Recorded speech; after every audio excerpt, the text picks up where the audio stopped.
So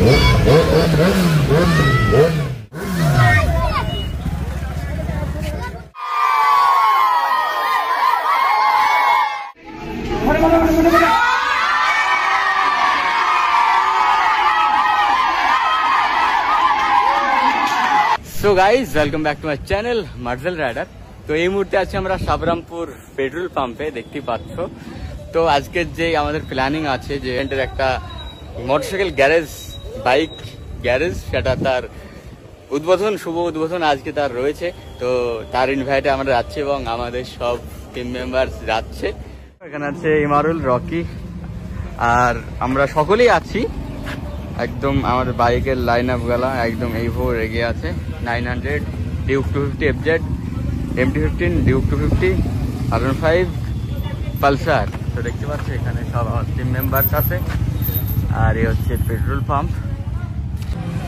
তো চলো দেখা হচ্ছে একদম বাইকের সাথে, আর ওখানে গিয়ে কেমন কি ফিল হবে সেটাও তোমাদেরকে দেখাবো। আর আমি স্টোরিতে বলে দিয়েছি এবং রিলসও বলে দিয়েছি যে আমি আসছি, সেই হিসাবে কিরকম ওখানকার ভালোবাসা পাই। তো চলো সেটাই তোমাকে দেখাবো। তো চলো।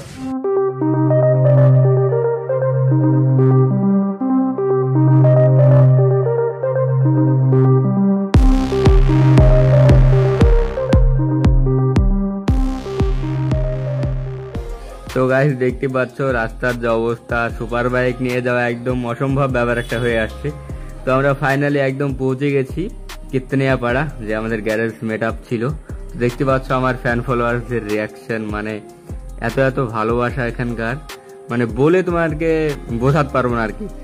তো চলো আমরা এখানে বাইকটাকে রেখে রেডি হচ্ছে আর কি ফিতিমিতি কাটার জন্য।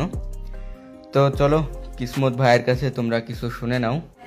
তো গাইস দেখতে পাচ্ছ ফাইনালি আমরা পৌঁছে গেছি আমাদের যেখানে আমরা এসেছিলাম। ভালো আছে? হ্যাঁ ভাই। তো দেখতে পাচ্ছ আমরা ফাইনালি একদম পৌঁছে গেছি আর ভাইকে সাথে নিয়ে। তো মার্জেল ভাই এসছে আমার গ্যারেজে উদ্বোধনের দিন, আমি খুব খুশি আর খুব হ্যাপি। এত মানে আরো যত মানুষ এসছে সবাই মার্জেল ভাই সাপোর্ট দিয়ে আমি অনেক খুশি। ঠিক আছে, তো এইভাবে সাপোর্ট করতে থাকো। তো চলো আমরা ফিতিটা কেটে এবার ভিতরে এন্ট্রি করব। তো চলো এই তো কেটে দিয়েছে আমরা ফিতি। তো আমাদের ফ্যান ফলোয়ারদের রিয়াকশন দেখো, মানে এতটাই ওখানে ক্রাউডনেস হয়েছিল, মানে এত একটা ছোট জায়গাতে। তো অনেক অনেক ভালোবাসা ওখান থেকে আমি পেয়েছি। আমি ভেবেছিলাম না যে এতটা আমি ভালোবাসা পাবো। তো কিছু ফটোশ্যুট, মানে অনেক অনেক ভালোবাসা আমি পেয়েছি ওখান থেকে। তো চলো এখানকার বাইরের ভিউটা একবার দেখে নাও। এখানে মানে যেখানেই যাচ্ছি না কেন সেখানে একটু ভিড়ভাট্টা হয়ে যাচ্ছে আর কি। তো সেই হিসাবে আমি বেশিক্ষণ